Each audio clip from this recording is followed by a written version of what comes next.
비 내리는 밤, 서진은 쓰러질 듯한 노인을 붙잡으며 떨리는 목소리로 말한다.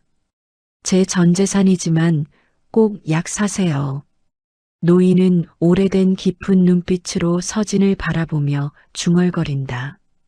자네 정말 후회하지 않겠는가? 서진은 젖은 머리를 털며 웃는다. 사람 돕는데 후회가 어디 있어요. 하지만 노인이 돌아서던 순간 서진은 설명할 수 없는 불안에 온몸이 굳는다. 그녀는 모른다. 그 30만 원이 자신의 인생 전체를 뒤흔들게 될 줄을. 이야기 시작하기 전에요. 구독과 댓글로 함께 해주세요. 여러분의 작은 응원이 다음 이야기를 이어줘요. 서울 강서구 화곡동의 낡은 오피스텔 건물. 6층에 위치한 중소기업 한국산업기획의 사무실은 형광등이 깜빡거리고 벽지가 군데군데 떨어져 나간 채로 하루하루를 버텨내고 있었습니다. 아침 8시 반 윤서진이 사무실 문을 열고 들어왔습니다. 29살의 서진은 이 회사에서 3년째 계약직으로 일하고 있었습니다. 월급은 180만 원, 4대 보험도 제대로 되지 않았지만 서진에게는 소중한 생계수단이었습니다. 안녕하세요. 서진이 밝게 인사했지만 대부분의 동료들은 바쁘다는 듯 고개만 끄덕였습니다.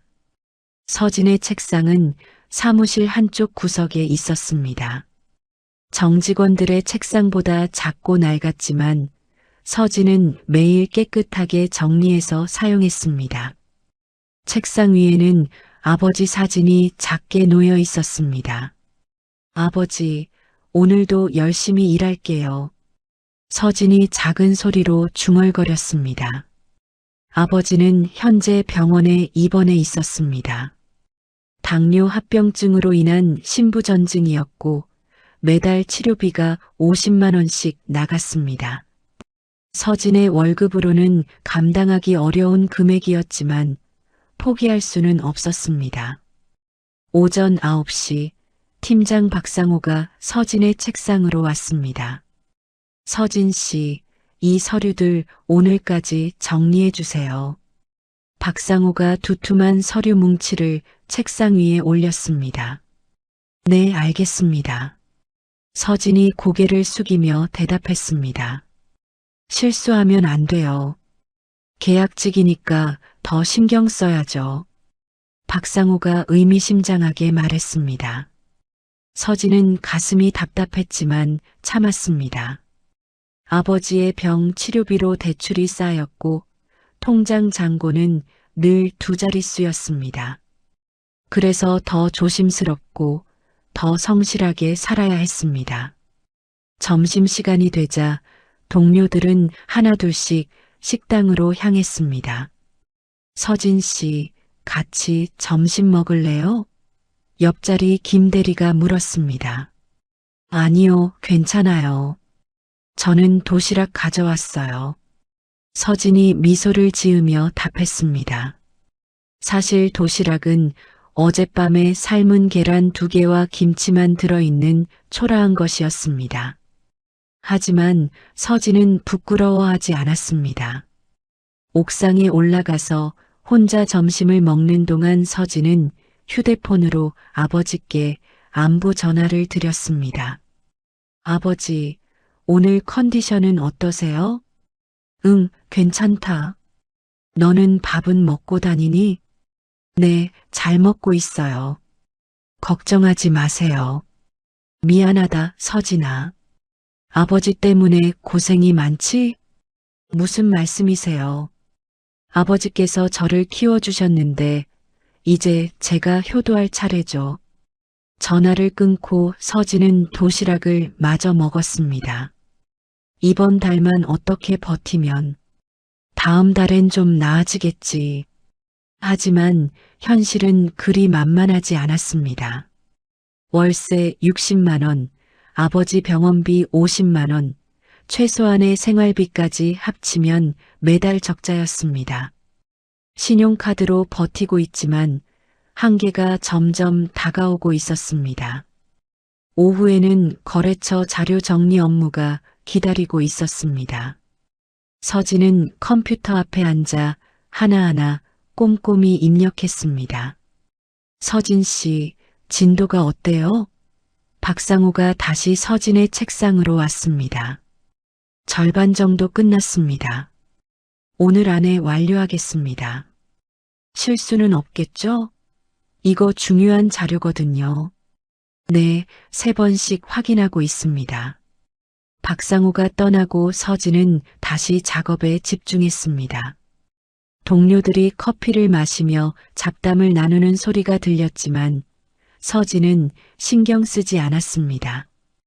오후 5시 서진은 잠깐 화장실에 다녀왔습니다. 거울을 보니 얼굴이 많이 야위어 보였습니다. 조금만 더 버티자. 아버지를 위해서. 서진이 자신에게 말했습니다. 사무실로 돌아와서 남은 작업을 마저 했습니다. 6시가 되자 동료들이 하나둘씩 퇴근 준비를 시작했습니다. 서진 씨, 오늘도 야근인가요? 김 대리가 물었습니다. 아니요, 오늘은 끝냈어요. 서진이 답했습니다. 수고했어요. 내일 봐요. 6시 반 서진은 가방을 챙겼습니다. 낡은 가방에는 빈 도시락통과 물병, 그리고 아버지께 가져다 드릴 과일 1개가 들어 있었습니다. 내일 봬요. 서진이 남은 동료들에게 인사하며 사무실을 나섰습니다. 엘리베이터를 타고 1층으로 내려가면서 서진은 지갑을 확인했습니다. 현금 3만 원과 카드 몇 장이 전부였습니다. 이번 달 월세는 카드로 돌렸고 다음 달까지 어떻게 버텨야 할지 막막했습니다. 건물 밖으로 나오니 11월 말 저녁 바람이 차가웠습니다.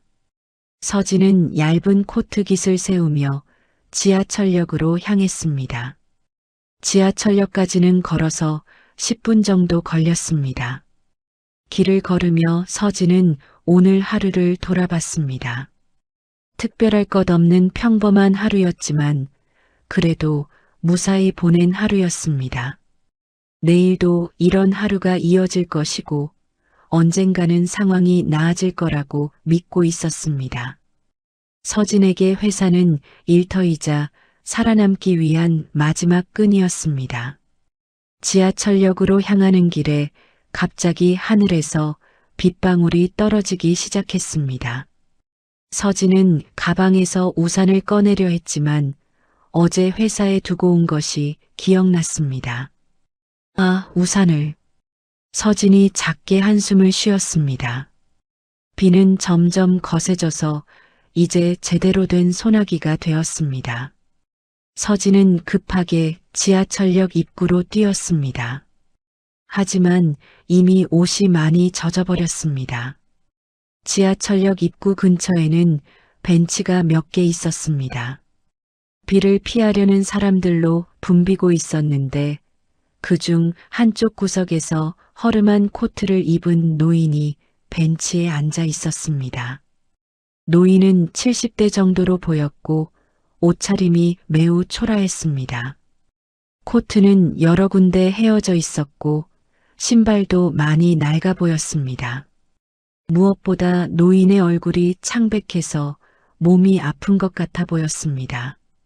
서진이 지나가려던 순간 노인이 갑자기 벤치에서 비틀거리며 일어서려 했습니다.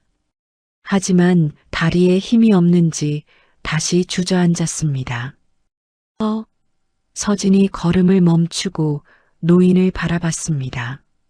노인은 다시 일어서려 했지만 이번에는 앞으로 쓰러질 듯 휘청거렸습니다. 주변 사람들은 모두 자신의 일에만 신경 쓰고 있어서 노인의 상황을 눈치채지 못했습니다. 괜찮으세요? 서진이 급하게 노인에게 다가가서 팔을 붙잡아 주었습니다. 노인은 놀란 듯 서진을 바라봤습니다. 아, 괜찮습니다. 괜찮아요. 얼굴이 안 좋아 보이시는데 어디 아프신 거 아니에요? 노인은 손을 내저으며 말했습니다. 괜찮아. 괜찮네. 그냥 약값이 없어서. 약값이라는 말에 서진의 가슴이 철렁 내려앉았습니다. 자신도 아버지의 병원비 때문에 어려움을 겪고 있어서 노인의 상황이 남의 일 같지 않았습니다. 약값이요? 혹시 많이 급하신가요? 서진이 걱정스럽게 물었습니다. 아니야. 괜찮아. 노인이 고개를 저었지만 목소리에서 힘이 없음이 느껴졌습니다. 서진은 잠시 고민했습니다. 지갑 속에는 이번 달 남은 생활비 30만 원이 전부였습니다. 월세는 이미 카드로 결제했고 아버지 병원비도 다음 주에 내야 했습니다. 하지만 노인을 그냥 지나칠 수는 없었습니다. 잠깐만요. 서진이 지갑을 꺼냈습니다. 뭐 하시는 겁니까? 노인이 당황하며 물었습니다. 서진은 지갑에서 30만 원을 모두 꺼냈습니다. 이 돈, 약 사세요. 꼭요. 노인은 깜짝 놀라며 서진을 바라봤습니다. 이런 큰 돈을. 아가씨, 이건 안 돼요. 괜찮아요. 사람이 아프면 약을 먹어야죠. 하지만, 받으세요. 제발이요. 서진이 노인의 손에 돈을 쥐어주었습니다. 노인은 서진의 손을 잡고 눈을 자세히 들여다봤습니다. 그 눈빛이 이상하게도 깊고 날카로웠습니다.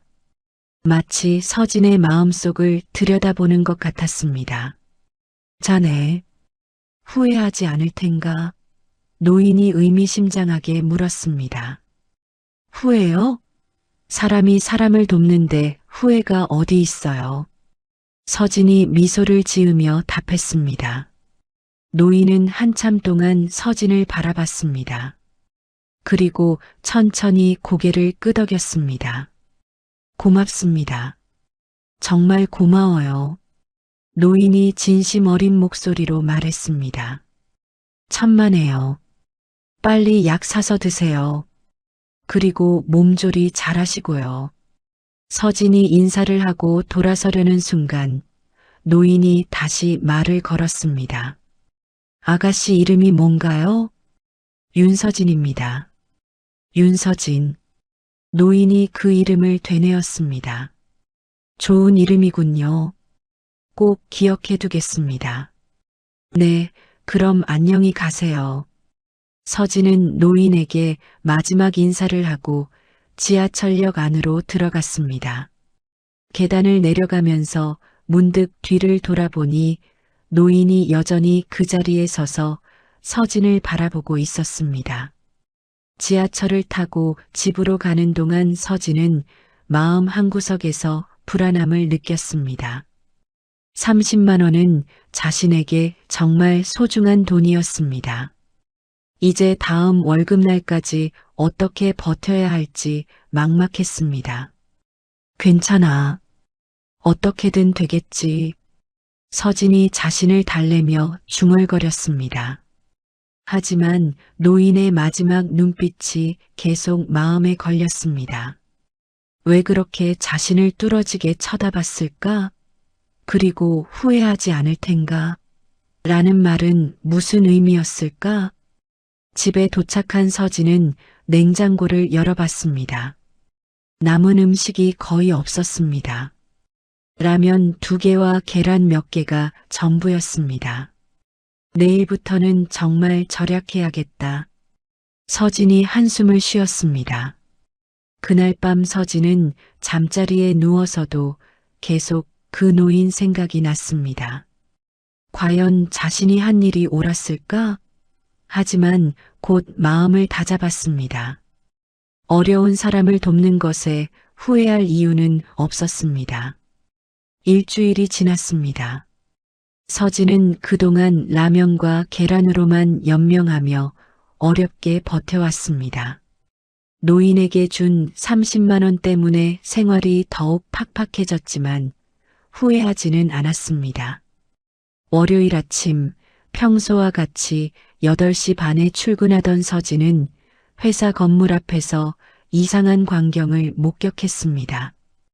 반짝이는 검은 벤츠 S클래스가 건물 정면에 주차되어 있었습니다. 저 차 뭐지? 서진이 차를 바라보며 중얼거렸습니다. 회사 건물에는 평소에 그런 고급차가 오는 일이 없었습니다. 대부분 중소기업들이 입주해 있는 건물이라 임원들도 국산차를 타는 경우가 많았습니다. 건물 입구에서 다른 직장인들도 그 차를 신기하게 바라보고 있었습니다. 저 차 누구 것 같아? 회장님이라도 오신 건가? 우리 회사에는 저런 차 탈 사람 없는데. 서진은 별 신경 쓰지 않고 건물 안으로 들어갔습니다. 엘리베이터를 타고 6층에 있는 회사로 향했습니다. 안녕하세요. 서진이 평소와 같이 동료들에게 인사했습니다.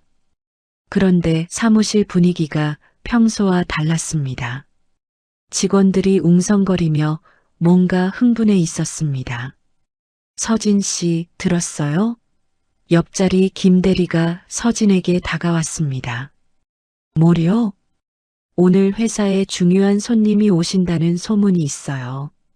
중요한 손님이요? 네, 그것도 아주 큰 회사에서 오신다고 하던데. 서진은 그저 고개만 끄덕이고 자신의 자리에 앉았습니다. 그런 일들은 계약직인 자신과는 상관없는 일이라고 생각했습니다. 오전 10시쯤 갑자기 사무실이 술렁거리기 시작했습니다. 창가에 앉은 직원들이 밖을 내다보며 수군거렸습니다. 저분 누구지? 벤치에서 내리시는 분 봤어? 나이가 꽤 있으신 것 같던데. 서진도 궁금해서 창 쪽으로 가서 내려다봤습니다. 검은 벤치 옆에서 한 노인이 차에서 내리고 있었습니다. 거리 때문에 얼굴은 잘 보이지 않았지만 정장을 입은 노인이었습니다. 저분이 오늘 오신다는 중요한 손님인가 봐요. 김 대리가 말했습니다. 서진은 별 관심 없이 자리로 돌아왔습니다. 오늘도 처리해야 할 업무가 쌓여 있었습니다. 그런데 1시간 후 팀장 박상호가 급하게 사무실로 들어왔습니다. 여러분, 잠깐 주목해 주세요. 박상호가 큰 소리로 말했습니다. 모든 직원들이 고개를 들어 박상호를 바라봤습니다. 오늘 우리 회사에 아주 중요한 분이 오셨습니다. 한국 굴지의 대기업에서 오신 분이니까 모두 조심해서 행동해 주세요. 어떤 회사에서 오신 건가요? 김 대리가 물었습니다. 한도그룹에서 오셨습니다. 그것도 임원급에서요. 직원들이 모두 놀라는 표정을 지었습니다. 한도그룹은 국내 10대 대기업 중 하나였습니다. 왜 우리 같은 작은 회사에? 누군가가 중얼거렸습니다. 이유는 모르겠지만 어쨌든 실수하지 말고 조심해서 행동하세요. 박상호가 나간 후 사무실은 더욱 술렁거렸습니다. 한도그룹이라니. 대박이다. 혹시 우리 회사 인수하려는 건 아닐까? 그럴 리 없어.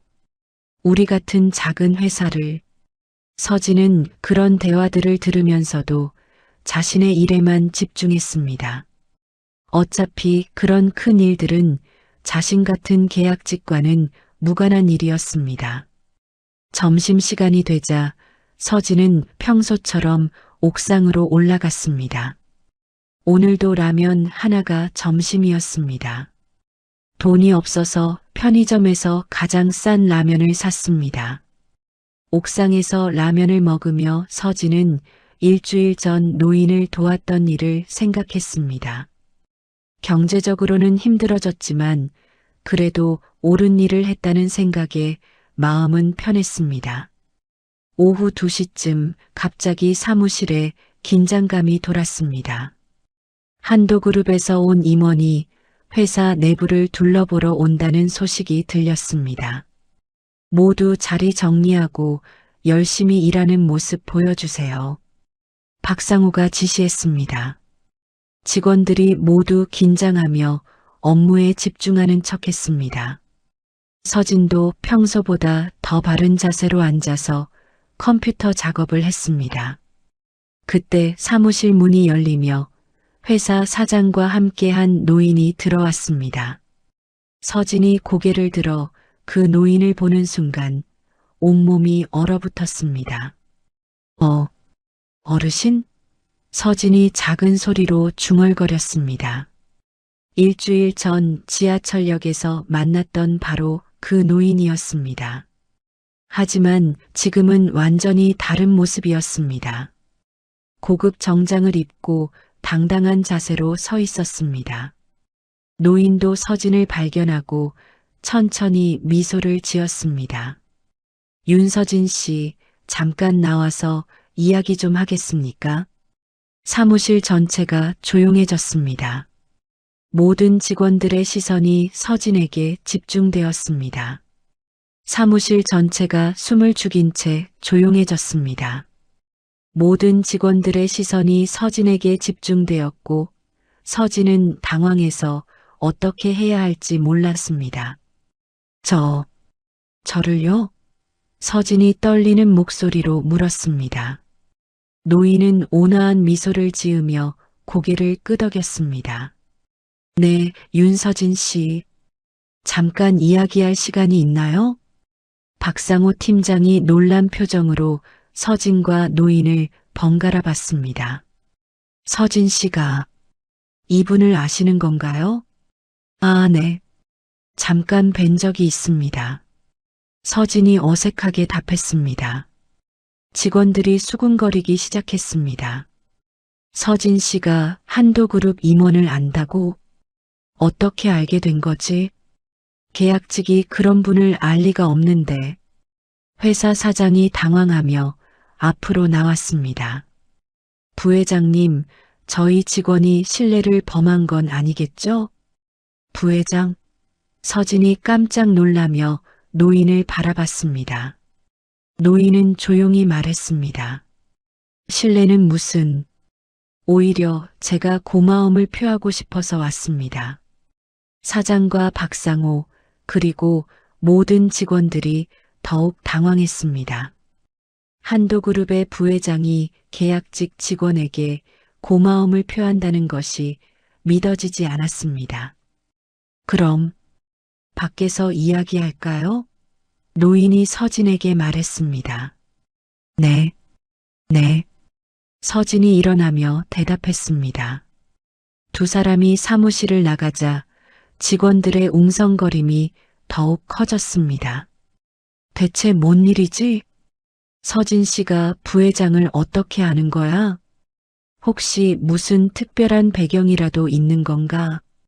복도로 나온 서진과 노인은 조용한 곳으로 이동했습니다.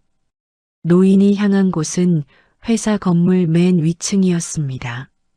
평소 직원들조차 못 들어가는 임원 전용 엘리베이터였습니다. 여기는 서진이 어리둥절해했습니다. 괜찮습니다. 제가 허락했으니까요. 노인이 말했습니다. 엘리베이터를 타고 최상층에 도착하자 고급스러운 사무실이 나타났습니다. 넓은 창문으로 서울 시내가 한눈에 내려다 보였습니다. 앉으세요. 노인이 소파를 가리켰습니다. 서진이 조심스럽게 앉자 노인도 맞은편에 앉았습니다. 먼저 제 정체를 제대로 소개해야겠네요. 노인이 조용히 말했습니다. 서진은 긴장한 채로 기다렸습니다.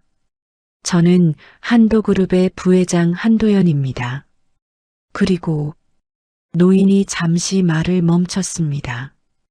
일주일 전 지하철역에서 당신을 만난 그 사람이기도 하죠. 부회장님이요?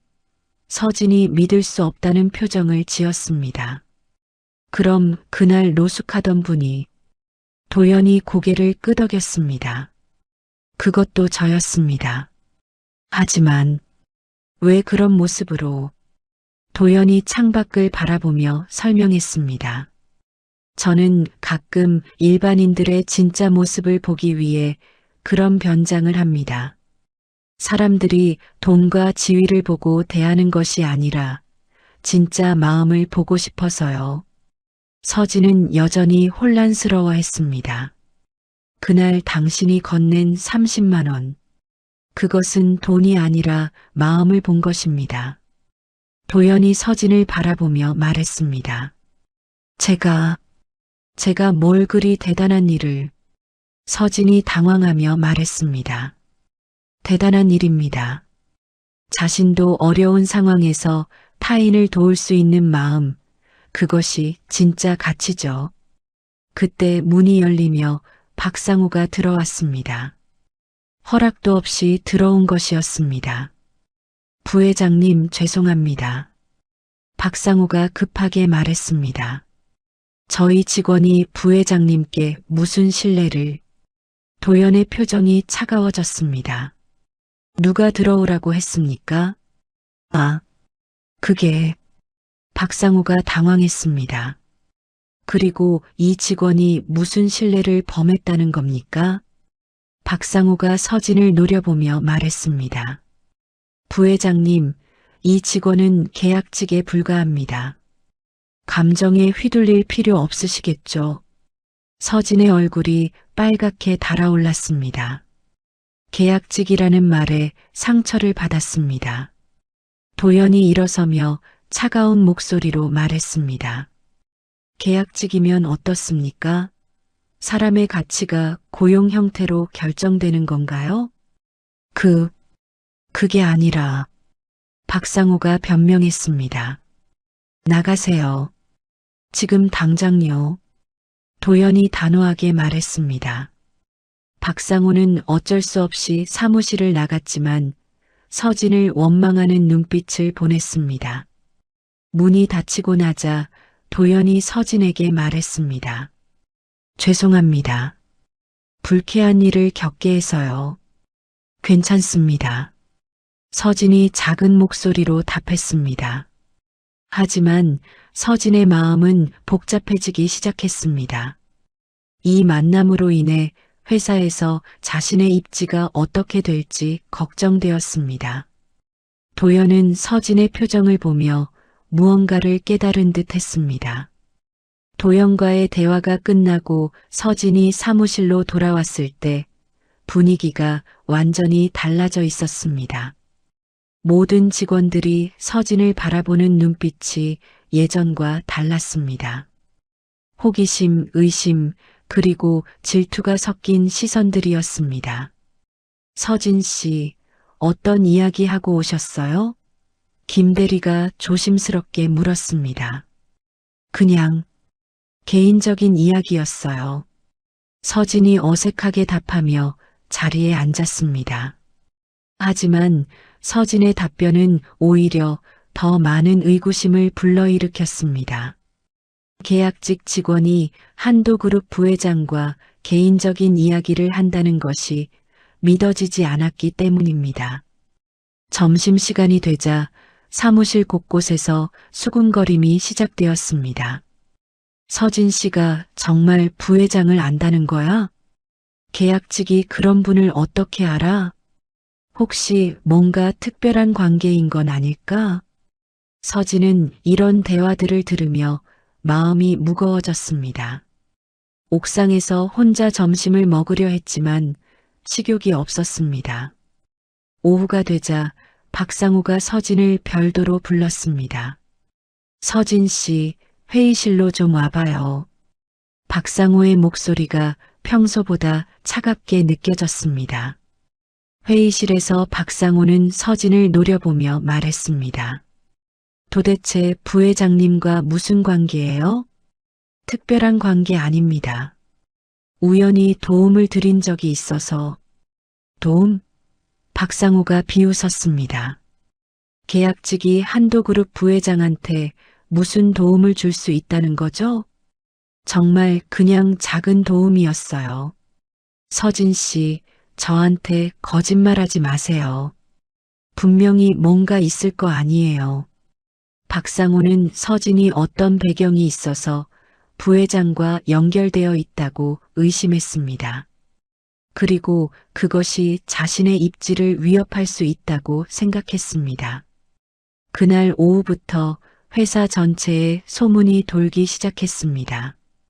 계약직이 부회장한테 줄 잘 됐대. 30만 원으로 인생 역전하는 건가? 저런 사람이 회사에 있으면 안 되지. 박상호는 의도적으로 이런 소문들을 더 퍼뜨렸습니다. 서진을 견제하기 위해서였습니다. 서진은 하루 종일 고개를 들지 못했습니다. 동료들의 시선이 부담스러웠고 수군거리는 소리가 귓가에 맴돌았습니다. 퇴근 시간이 되어서도 서진은 쉽게 자리를 뜰 수 없었습니다. 복도에서 마주치는 동료들의 시선이 불편했습니다. 이틀 후 더 큰 사건이 터졌습니다.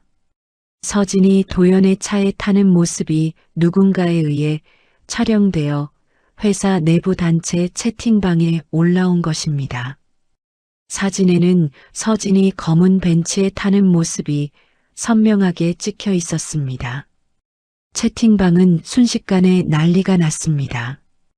이거 실화야? 서진 씨가 부회장 차에 타네. 뭔가 수상해. 박상호는 이 기회를 놓치지 않았습니다. 여러분, 이런 일이 회사 이미지에 좋지 않다고 생각하지 않나요? 무슨 의미인가요? 김 대리가 물었습니다. 계약직이 대기업 임원과 이런 관계를 맺는 게 과연 적절한지. 회사 입장에서는 부담스럽죠. 다른 직원들도 하나둘씩 박상호의 의견에 동조하기 시작했습니다. 맞아요. 좀 이상해 보이긴 해요. 우리 회사 평판에 안 좋을 것 같은데. 서진이 사무실에 들어왔을 때 모든 사람들이 갑자기 조용해졌습니다. 서진은 이상한 분위기를 감지했지만 정확히 무슨 일인지 몰랐습니다. 점심시간에 화장실에 갔다가 서진은 동료들의 대화를 엿듣게 되었습니다. 서진 씨 때문에 우리 회사가 이상한 소문 날 것 같아. 맞아. 계약직 주제에 너무 나서는 것 같아.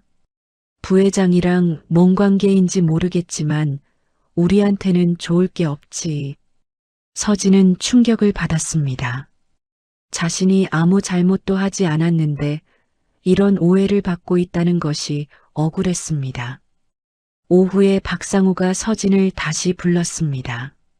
서진 씨, 솔직히 말해봐요. 부회장님과 정말 어떤 관계인 거예요? 정말 그냥 우연히 도움을 드린 게 전부예요. 그런데 왜 차까지 태워주시는 거죠? 그건 그냥 마침 같은 방향이라서. 박상호는 서진의 답변을 믿지 않았습니다. 서진 씨, 회사 분위기 알죠? 직원들이 다 불편해해요. 이런 상황이 계속되면. 박상호는 말끝을 흐렸지만 그 의미는 분명했습니다. 서진에게 퇴사를 암시하는 것이었습니다. 그날 저녁 서진은 집에서 혼자 울었습니다.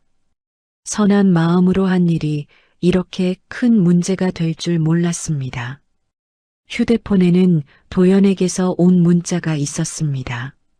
내일 시간 되시면 차 한잔하면서 이야기하고 싶습니다. 하지만 서진은 답장을 보내기 망설여졌습니다. 이 이상 도연과 만나면 오해가 더 커질 것 같았습니다. 서진은 밤새 고민한 끝에 도연의 문자에 답장을 보냈습니다. 하지만 회사 근처가 아닌 조용한 카페에서 만나자고 제안했습니다. 더 이상 오해를 받고 싶지 않았기 때문입니다. 다음 날 저녁 서진은 약속 장소인 카페에 도착했습니다. 도연은 이미 와서 기다리고 있었습니다. 평범한 옷차림으로 변장한 모습이었습니다. 오셨군요. 도연이 미소를 지으며 일어났습니다. 네. 서진이 조심스럽게 자리에 앉았습니다. 우선 주문부터 하죠. 뭘 드시겠어요? 아메리카노 하나만 주세요. 도연이 음료를 주문하고 돌아와서 서진의 표정을 살펴봤습니다. 지난번보다 훨씬 지쳐 보였습니다. 요즘 회사에서 힘드시죠? 도연이 조심스럽게 물었습니다. 서진이 고개를 들어 도연을 바라봤습니다. 어떻게 아셨어요? 제가 회사에 나타난 후 분위기가 어떨지 짐작이 갔습니다. 서진의 눈가가 붉어졌습니다. 부회장님, 저 때문에 오히려 피해 보시는 것 같아요. 그냥 거리를 두세요. 무슨 말씀이세요? 회사 사람들이 저를 이상하게 봐요. 계약직이 부회장님과 무슨 특별한 관계가 있다고 생각하고 서진이 지난 며칠간 겪었던 일들을 설명했습니다. 동료들의 차가운 시선, 박상호의 압박, 그리고 퇴사를 암시하는 분위기까지 도연은 서진의 이야기를 들으며 점점 화가 났습니다. 하지만 겉으로는 차분함을 유지했습니다. 서진 씨, 저는 당신에게서 돈을 본 게 아닙니다. 네. 도연이 진심 어린 목소리로 말했습니다. 가장 어려운 순간에도 타인을 도울 줄 아는 마음. 그게 진짜 가치입니다. 저 같은 사람이 무슨 가치가 있다고 있습니다. 아니, 너무나 소중한 가치죠. 도연은 창밖을 바라보며 계속 말했습니다. 제가 왜 그런 변장을 하고 다니는지 아세요? 사람들의 진짜 모습을 보고 싶어서입니다. 대부분은 가난하고 힘없어 보이는 사람을 외면합니다. 서진이 고개를 들어 도연을 바라봤습니다. 하지만 당신은 달랐어요. 자신도 어려운 상황에서 마지막 돈을 내주었죠. 그건 당연한 거잖아요. 당연하지 않습니다.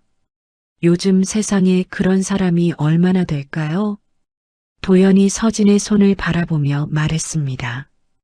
가난은 죄가 아닙니다. 계약직이라는 것도 부끄러운 일이 아니고요. 사람됨이 죄가 되면 안 되죠. 서진의 눈에서 눈물이 흘러내렸습니다. 지난 며칠간 받았던 상처와 억울함이 한꺼번에 올라왔습니다.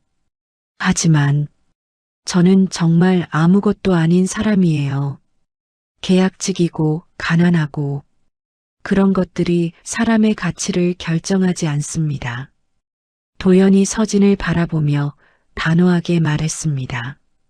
당신이 그날 제게 보여준 것은 돈이 아니라 인간성이었어요. 그것이야말로 어떤 돈으로도 살 수 없는 가치죠. 서진은 그제야 스스로를 조금 용서하기 시작했습니다. 자신이 부끄러워할 이유가 없다는 것을 깨달았습니다. 부회장님, 정말 고마워요. 고마워할 사람은 저예요. 당신 덕분에 아직도 세상에는 선한 사람들이 있다는 것을 확인했으니까요.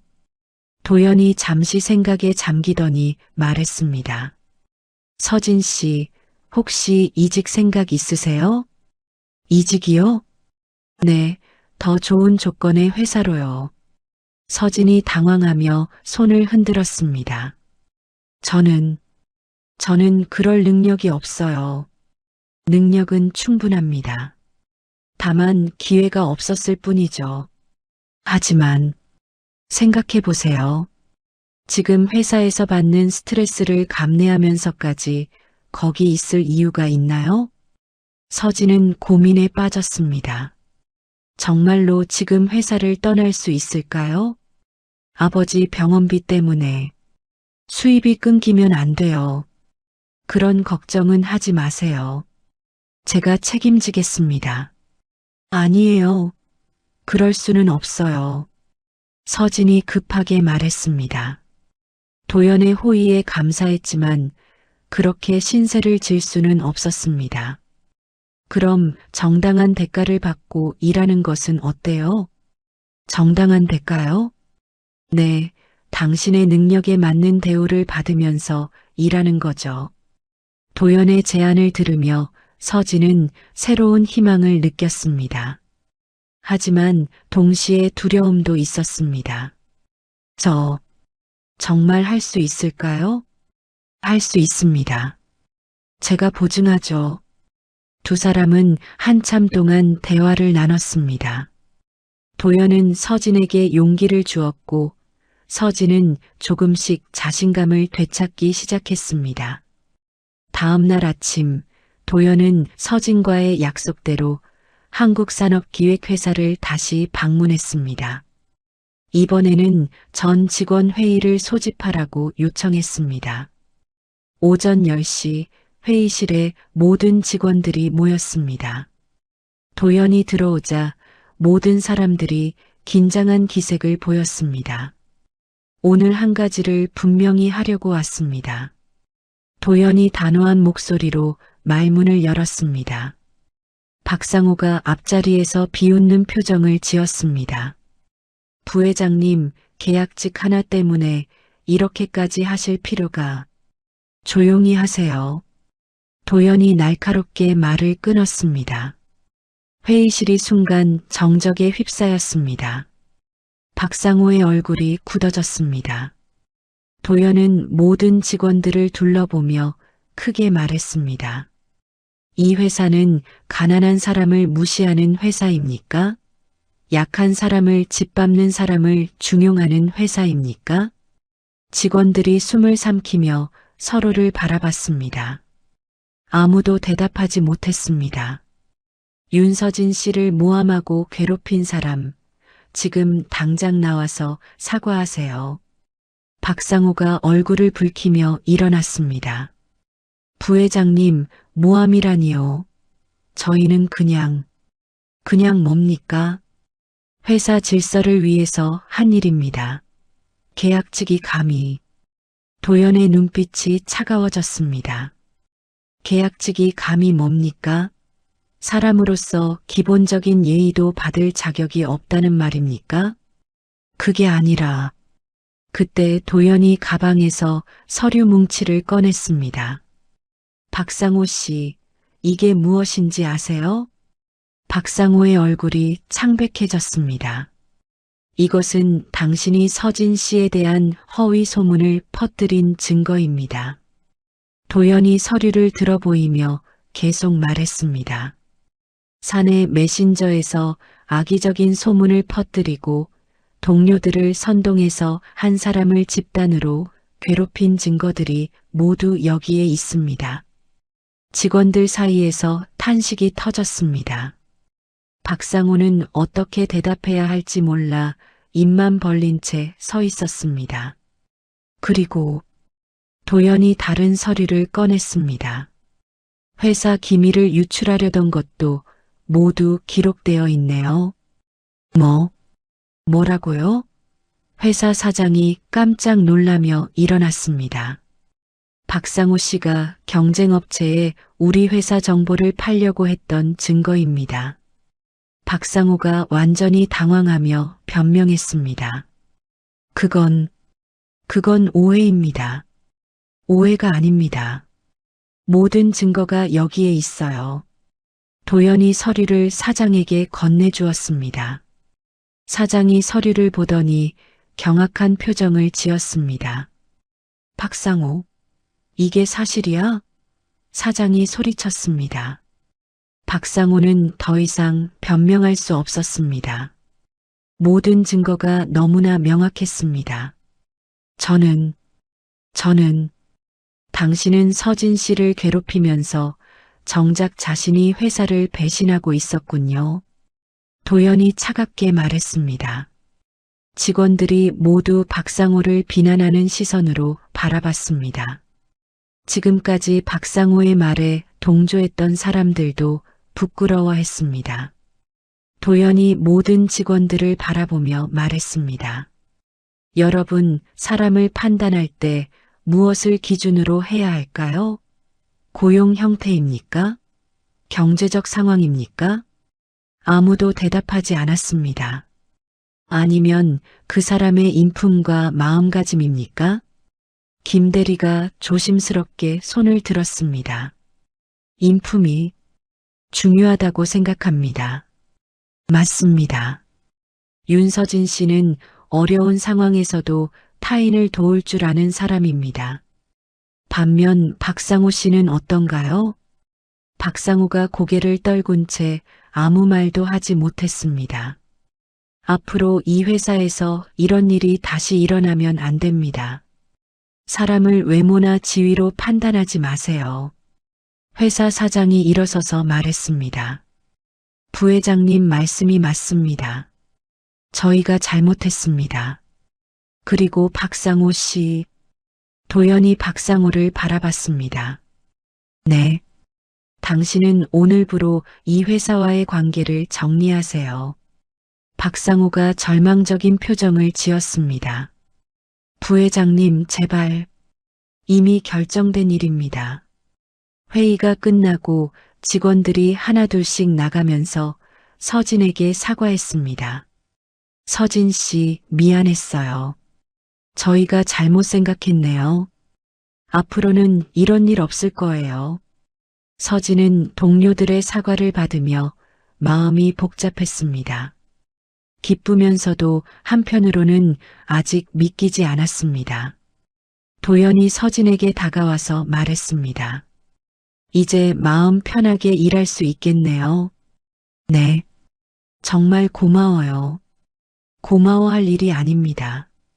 당연한 일을 한 것뿐이에요. 몇 주가 지났습니다.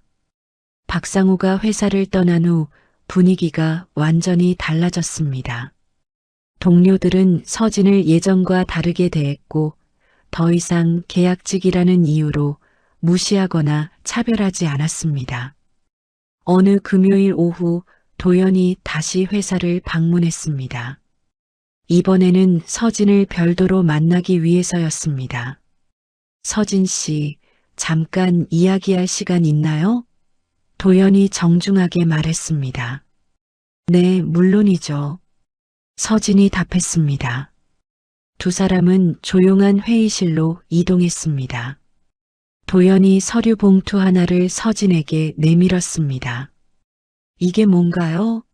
서진이 궁금해하며 물었습니다. 열어보세요. 서진이 봉투를 열어보니 정규직 전환 계약서가 들어있었습니다. 그것도 기존 월급의 2배가 넘는 조건이었습니다. 이건 뭔가요? 서진이 놀라며 도연을 바라봤습니다. 이제 계약직 그만두고 정규직으로 일해보지 않겠습니까? 하지만 제가 이런 조건을 받을 자격이 도연이 서진의 말을 막았습니다. 자격이 없다고요? 당신만큼 자격 있는 사람이 또 있을까요? 저는 정말 평범한 사람이에요. 평범하지 않습니다. 당신이 그날 보여준 마음, 그것이야말로 가장 특별한 것이에요. 서진의 눈에서 눈물이 흘러내렸습니다. 저 정말 괜찮을까요? 도연이 확신에 찬 목소리로 답했습니다. 괜찮은 게 아니라 훌륭할 겁니다. 서진이 떨리는 손으로 계약서에 사인했습니다. 새로운 시작이었습니다. 그런데 도연이 미소를 지으며 말했습니다. 사실 제가 더 고마워해야 할 일이 있어요. 뭔가요? 30만 원 덕분에 제 인생도 변했습니다. 무슨 말씀이세요? 도연이 창밖을 바라보며 설명했습니다. 저는 오랫동안 사람들을 믿지 못했어요. 돈과 지위 때문에 접근하는 사람들만 봐왔거든요. 서진이 조용히 들었습니다. 그런데 당신을 만나고 나서야 깨달았죠. 아직도 세상에는 진정한 선함을 가진 사람들이 있다는 것을 말입니다. 저는 그냥 당연한 일을 했을 뿐이에요. 그 당연함이 특별한 거예요. 요즘 세상에서는 당연한 일이 가장 어려운 일이거든요. 도연이 서진을 바라보며 계속 말했습니다. 그날 저는 노인이 아니라 한 사람의 진심을 본 것입니다. 그리고 그 진심이 저를 변화시켰어요. 서진은 자신이 한 작은 행동이 이렇게 큰 변화를 가져올 수 있다는 것에 놀랐습니다. 부회장님, 이제부터는 도연이라고 불러주세요. 저에게는 당신이 소중한 친구니까요. 친구라니, 제가 감당할 수 있을까요? 당연히 할 수 있어요. 사람의 가치는 지위나 돈이 결정하는 게 아니거든요. 며칠 후 서진은 정규직으로 전환된 첫날을 맞았습니다. 동료들이 축하해 주었고 분위기도 완전히 달라졌습니다. 축하해요, 서진 씨. 김 대리가 케이크를 들고 왔습니다. 고마워요. 정말 꿈 같아요. 당연한 결과예요. 서진 씨만큼 성실한 사람 없거든요. 점심시간에 서진은 아버지에게 전화를 드렸습니다. 아버지, 좋은 소식이 있어요. 무슨 소식이야?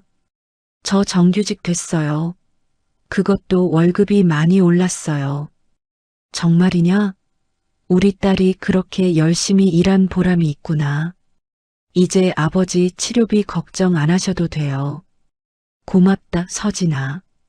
아버지가 정말 자랑스럽다.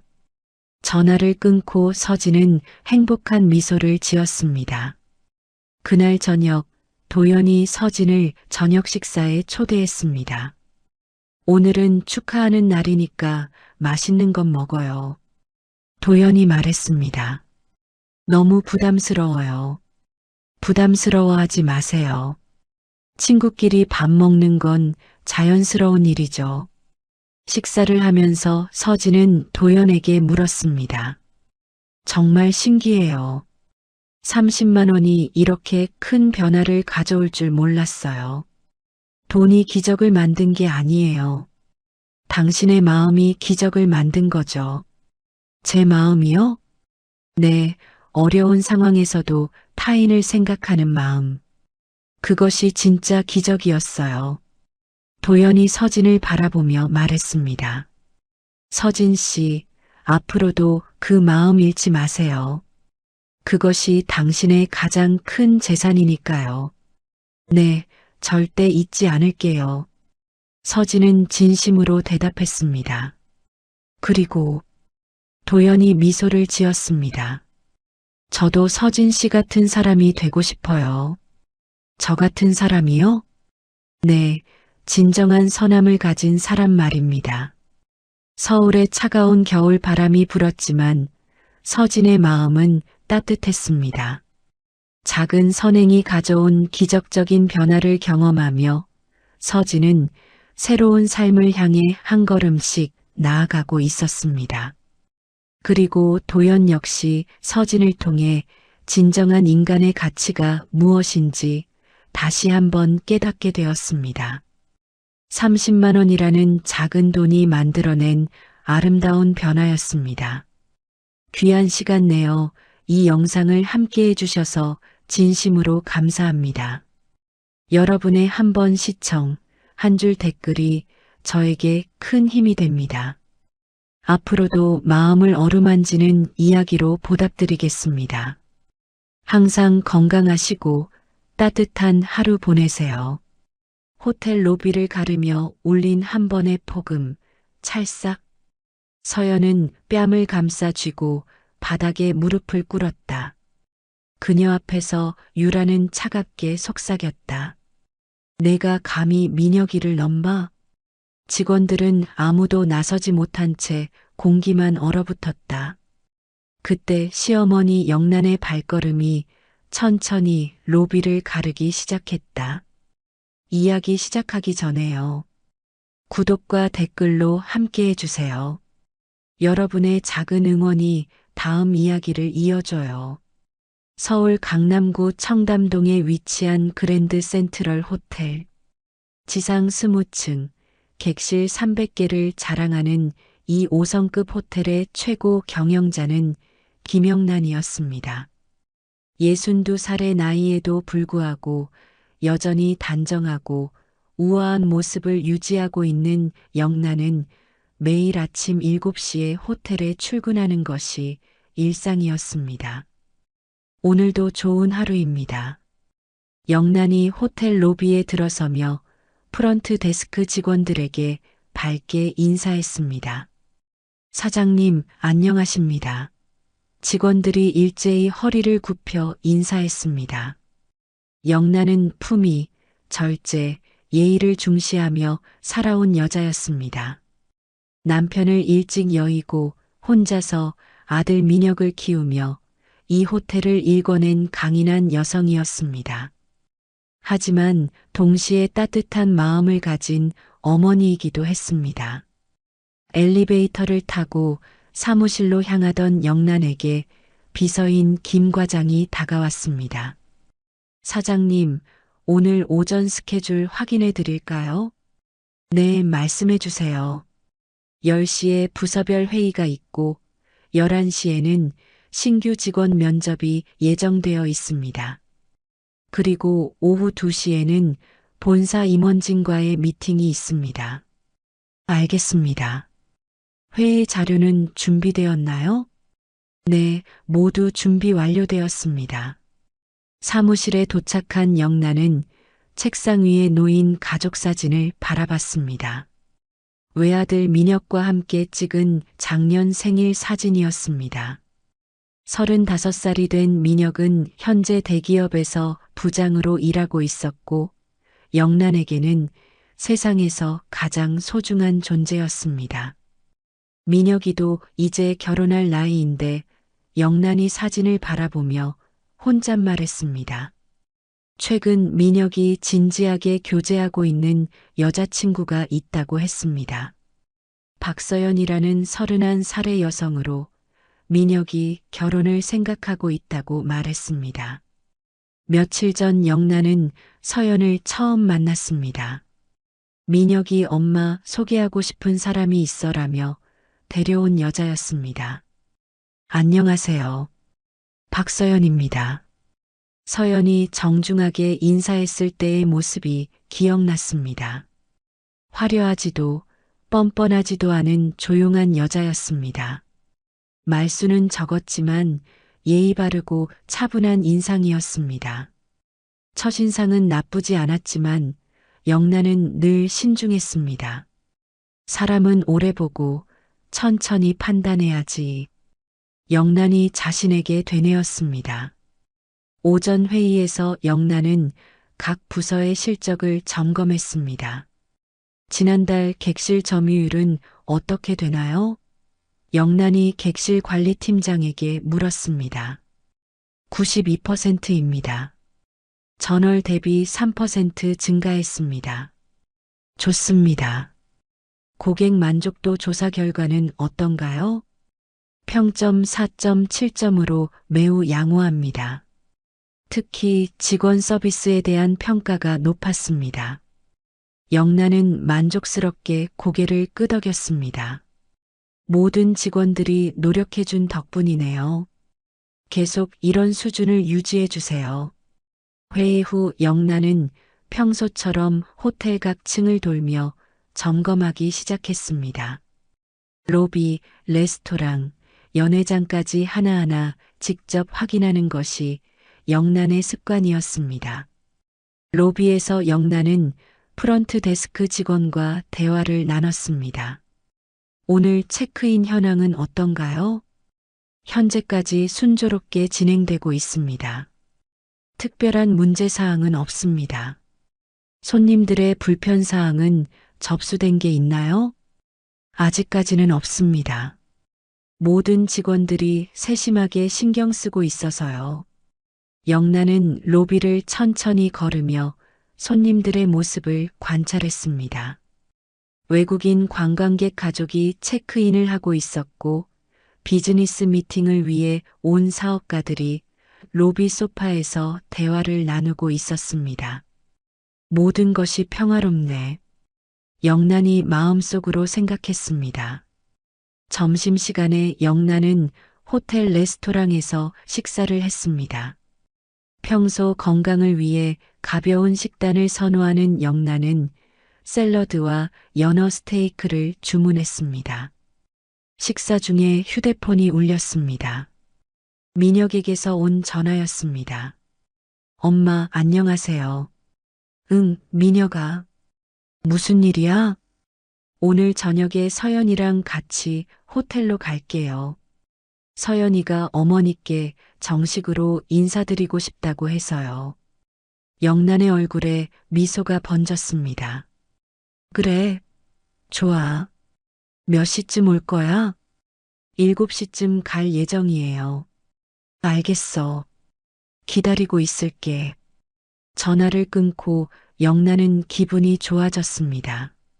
서연에 대해 더 알아볼 기회가 생긴 것 같아서 기뻤습니다. 오후에는 신규 직원 면접이 있었습니다. 영란은 직원 채용에 특히 신경을 썼습니다. 저희 호텔에서 일하고 싶은 이유가 무엇인가요? 영란이 면접자에게 물었습니다. 훌륭한 서비스로 유명한 이곳에서 경험을 쌓고 싶습니다. 손님을 대할 때 가장 중요하게 생각하는 것이 무엇인가요? 진심 어린 마음으로 섬기는 것이라고 생각합니다. 좋은 답변이네요. 그런 마음가짐이 있다면 훌륭한 호텔리어가 될 수 있을 것 같습니다. 오후 4시쯤 영란은 다시 로비로 내려왔습니다. 저녁 시간이 가까워지면서 호텔 로비에는 더 많은 사람들이 모여들기 시작했습니다. 김 과장, 오늘 저녁 일정 때문에 6시 반 이후에는 방해받고 싶지 않아요. 네, 알겠습니다. 모든 미팅을 내일로 연기하겠습니다. 영란은 시계를 보며 마음을 가다듬었습니다. 곧 민혁과 서연이 올 시간이었습니다. 저녁 7시 호텔 로비는 하루 중 가장 분주한 시간이었습니다. 체크인하는 손님들, 저녁 식사를 위해 레스토랑으로 향하는 사람들, 비즈니스 미팅을 마치고 돌아가는 고객들로 가득했습니다. 영란은 평소처럼 로비를 천천히 걸으며 전체적인 분위기를 점검하고 있었습니다. 프런트 데스크 직원들의 응대 자세, 로비 청소 상태, 손님들의 표정까지 세심하게 살펴보는 것이 그녀의 습관이었습니다. 사장님, 오늘 저녁 예약 현황은 만석입니다. 로비 매니저가 보고했습니다. 그렇다면 더욱 신경 써서 관리해야겠네요. 영란이 답했습니다. 그때 호텔 정문 쪽을 바라보니 민혁과 서연이 들어오는 모습이 보였습니다. 민혁은 깔끔한 정장 차림이었고 서연은 차분한 네이비색 원피스를 입고 있었습니다. 두 사람 모두 단정하고 예의 바른 모습이었습니다. 어머니, 민혁이 영란을 발견하고 밝게 손을 흔들었습니다. 영란은 반갑게 미소를 지으며 그들을 향해 걸어가려던 순간이었습니다. 갑자기 로비 한가운데서 찰싹 하는 날카롭고 강렬한 소리가 울렸습니다. 모든 사람들의 대화가 순간 멈췄습니다. 로비에 있던 손님들, 직원들, 모든 이의 시선이 그 소리가 난 쪽으로 향했습니다. 영란도 놀라서 걸음을 멈추고 그쪽을 바라봤습니다. 정면에서 충격적인 광경이 펼쳐지고 있었습니다. 울먹이며 왼쪽 뺨을 붙잡고 있는 사람이 바로 예비 며느리 서연이었습니다. 서연의 뺨이 빨갛게 부어올라 있었고 눈에는 놀라움과 당황스러움으로 가득 찬 눈물이 맺혀 있었습니다. 서연은 그 자리에 서서 뺨을 만지며 무슨 일이 일어났는지 이해하지 못하는 표정이었습니다. 그리고 서연의 바로 앞에는 차갑고 도전적인 표정을 한 여자가 서 있었습니다. 키가 크고 화려한 명품 옷을 입은 여성이었는데 영란은 그 여자가 누구인지 즉시 알아봤습니다. 민혁의 전 여자친구 유라였습니다. 33살의 유라는 유명한 재벌가의 외동딸로 몇 년 전까지 민혁과 교제했었지만 성격 차이와 가치관의 차이로 헤어진 것으로 알고 있었습니다. 유라는 서연을 내려다보며 손가락으로 가리키면서 차갑고 위협적인 목소리로 말했습니다. 민혁이한테 얼씬도 하지 마. 내가 감히 그 사람을 넘봐? 로비에 있던 사람들이 수군거리기 시작했습니다. 일부는 휴대폰을 꺼내 이 상황을 촬영하기 시작했습니다. 갑작스러운 폭력 상황에 당황한 호텔 직원들은 어떻게 대처해야 할지 몰라서 서로 눈치만 보고 있었습니다. 영란의 손끝이 차갑게 떨렸습니다. 마음속에서 분노가 치밀어 올랐습니다. 저 여자가 내 며느리한테? 민혁은 급하게 서연에게 달려갔습니다. 서연아, 괜찮아? 무슨 일이야? 민혁 씨. 서연이 떨리는 목소리로 민혁의 이름을 불렀습니다. 뺨의 따가움과 충격으로 제대로 말을 잇지 못하고 있었습니다. 유라는 민혁을 보자 비웃는 표정을 지으며 말했습니다. 오, 민혁이 왔네? 잘 됐다. 내가 직접 봐야겠어. 이 여자가 정말 어떤 사람인지. 유라, 너 지금 뭐 하는 거야? 왜 서연이한테 이런 짓을 해? 민혁이 화를 내며 유라를 노려봤습니다. 뭐 하긴? 당연한 일을 하고 있는 거지. 내 앞을 막고 있는 장애물을 치우고 있는 거야. 서연은 여전히 뺨을 붙잡고 있었습니다. 갑작스러운 폭력과 모욕에 충격을 받아 눈물만 흘리고 있었습니다. 저는 아무것도. 서연이 작은 목소리로 변명하려 했습니다. 입 닥쳐. 유라가 서연을 향해 소리쳤습니다. 내가 뭘 노리는지 다 알고 있어. 주변 사람들의 시선이 모두 이들에게 집중되었습니다. 호텔 로비라는 공공장소에서 벌어지는 이 추악한 장면을 보며 손님들은 당황해했습니다. 영란은 이 모든 상황을 지켜보며 분노가 극에 달했습니다. 자신의 호텔에서, 그것도 많은 사람들이 보는 앞에서 이런 일이 벌어진다는 것이 참을 수 없었습니다. 더욱이 상대방이 아직 정식으로 가족이 되지는 않았지만 자신이 지켜봐야 할 사람이라는 생각이 들었습니다.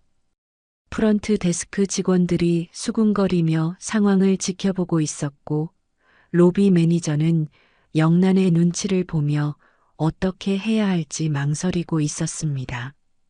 사장님, 어떻게 하시겠습니까? 로비 매니저가 조심스럽게 물었습니다. 영란은 더 이상 참을 수 없었습니다. 단호한 표정을 지으며 세 사람을 향해 걸어갔습니다. 유라는 여전히 서연을 노려보며 말했습니다. 너 같은 애가 민혁이 옆에 있으면 안 돼. 너는 그 사람한테 어울리지 않아. 그만해, 유라. 민혁이 소리쳤습니다. 바로 그때 영란이 나타났습니다. 영란이 단호한 표정으로 세 사람에게 다가가자 로비의 분위기가 더욱 긴장됐습니다. 주변에 있던 직원들과 손님들 모두가 숨을 죽이고 상황을 지켜봤습니다. 이게 무슨 상황입니까? 영란이 차갑지만 절제된 목소리로 물었습니다. 유라는 영란을 보자 잠시 당황한 기색을 보였습니다. 하지만 금세 평정을 되찾고 고개를 살짝 숙였습니다. 아, 호텔 사장님이시군요. 죄송해요, 사장님. 저는 최유라라고 합니다. 영란은 유라를 차갑게 바라보며 답했습니다. 네, 저는 이 호텔의 사장 김영란입니다. 그런데 방금 무슨 일이 일어났는지 설명해 주시겠습니까? 유라는 서연을 노려보며 비웃었습니다. 사장님, 이건 저희 개인적인 문제라서, 개인적인 문제라고 해서 제 호텔 로비에서 폭력을 휘둘러도 된다는 말입니까? 영란의 단호한 어조에 유라는 잠시 말문이 막혔습니다. 하지만 곧 고개를 치켜들며 도전적인 표정을 지었습니다. 폭력이라니요? 저는 그냥 이 여자에게 충고를 해준 것 뿐인데요. 충고라고 하시면서 뺨을 때리셨나요? 영란이 서연의 빨간 뺨을 가리키며 물었습니다. 주변에서 지켜보던 사람들이 수군거렸습니다. 일부 손님들은 불편한 표정을 지으며 자리를 떠나기 시작했습니다. 민혁이 서연의 어깨에 손을 올리며 말했습니다. 엄마, 유라가 갑자기 나타나서 서연이한테 이런 짓을. 민혁아, 조용히 해. 영란이 아들을 제지했습니다. 내가 직접 들어보고 싶어. 유라는 주위를 둘러보더니 목소리를 높였습니다. 사장님, 사실 이 여자에 대해서 잘 모르시는 것 같은데요. 무슨 의미입니까? 이 여자, 민혁이 돈 때문에 접근한 거예요. 유라가 서연을 가리키며 말했습니다. 저 눈빛 좀 보세요. 계산기 돌아가는 소리 안 들리세요? 서연이 고개를 떨어뜨리며 작은 목소리로 말했습니다. 저 그런 의도 아니에요, 제가.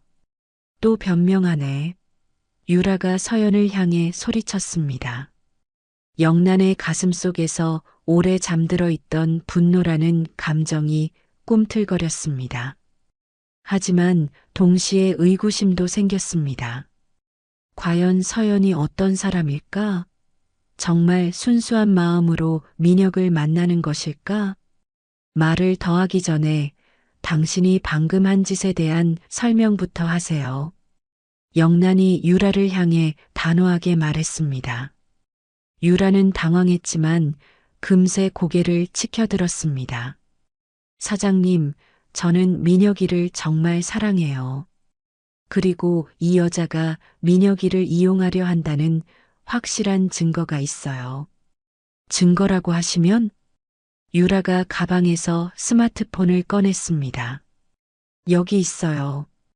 이 여자의 과거를 조사해 봤거든요. 영란이 휴대폰 화면을 보자 놀라지 않을 수 없었습니다.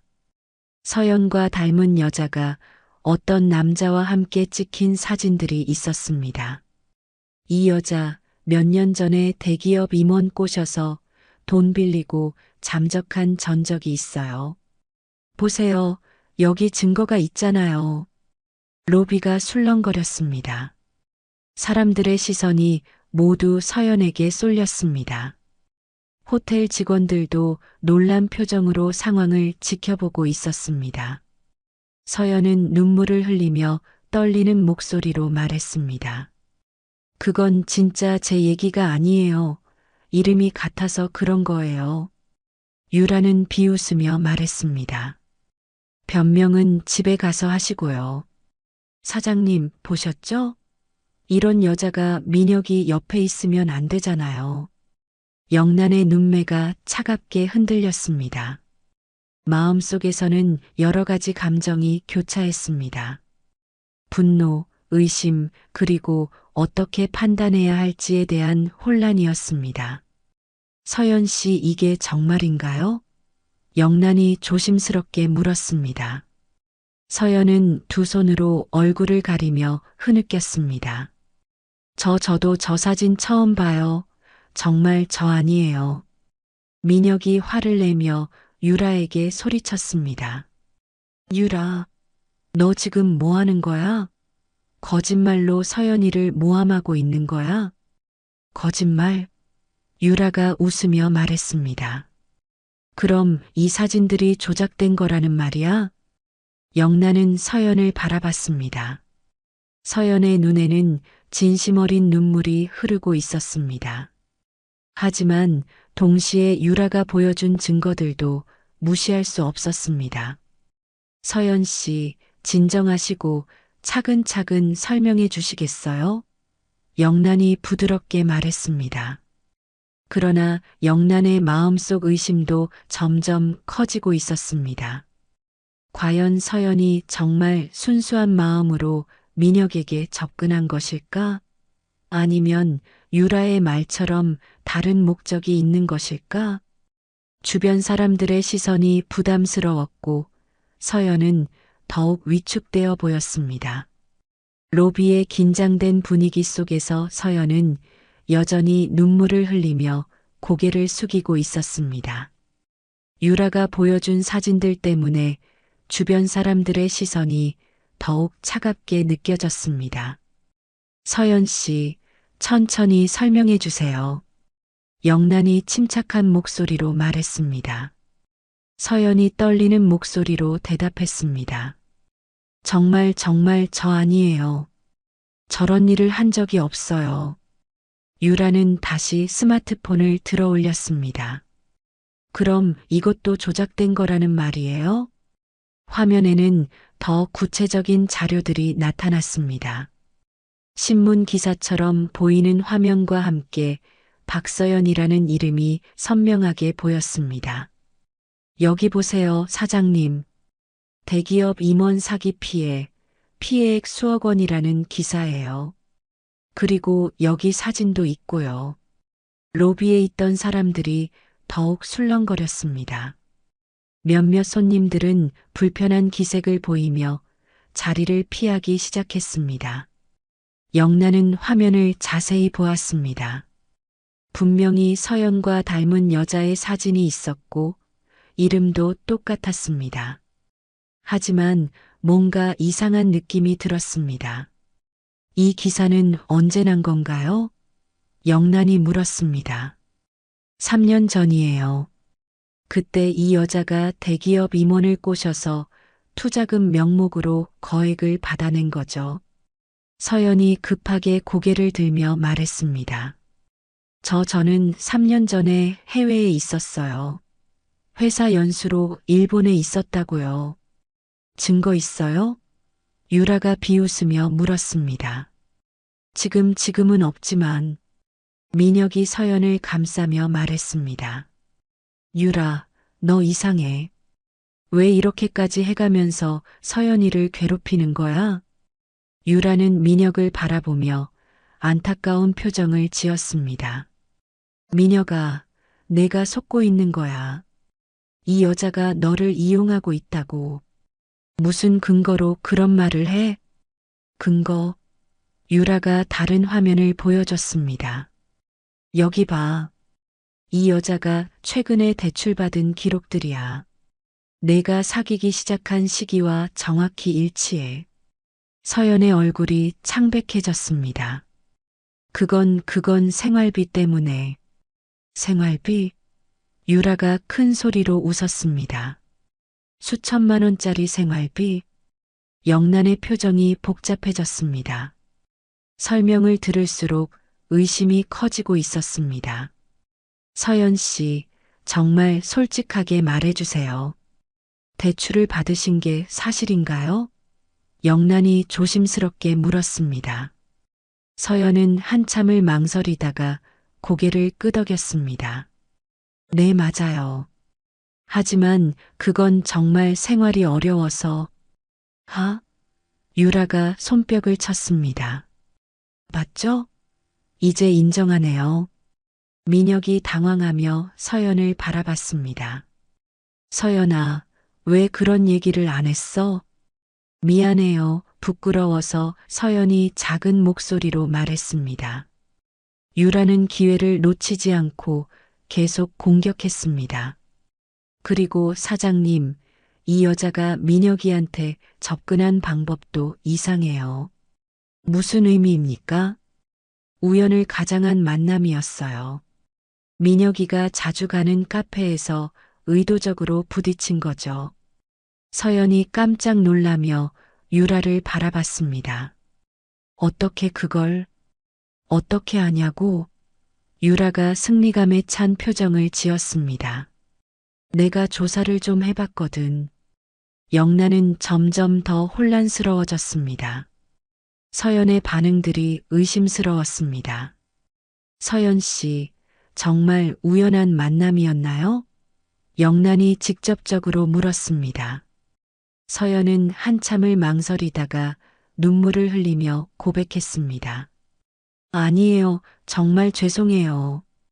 로비 전체가 충격에 휩싸였습니다. 민혁의 얼굴도 믿을 수 없다는 표정으로 변했습니다. 서연아, 그럼 정말로. 하지만 지금은 정말 사랑해요. 서연이 울먹이며 외쳤습니다. 처음엔 그랬을지 몰라도 지금은 진심이에요. 유라가 박수를 쳤습니다. 와, 정말 뻔뻔하네요. 지금까지 거짓말로 속여놓고 이제 와서 사랑한다고? 영란의 마음속에서는 분노와 실망이 교차했습니다. 믿고 싶었던 서연이 거짓말을 하고 있었다는 사실이 충격적이었습니다. 서연 씨, 영란이 실망한 목소리로 말했습니다. 어머님, 제가 설명드릴게요. 처음엔 정말 어려운 상황이어서 하지만 민혁 씨를 알게 되면서 제 마음이 진짜로 변했어요. 하지만 이미 상황은 돌이킬 수 없을 만큼 악화되어 있었습니다. 로비의 분위기가 최악으로 치달았습니다. 서연의 고백으로 인해 상황이 더욱 복잡해졌고 주변 사람들의 시선도 차가워졌습니다.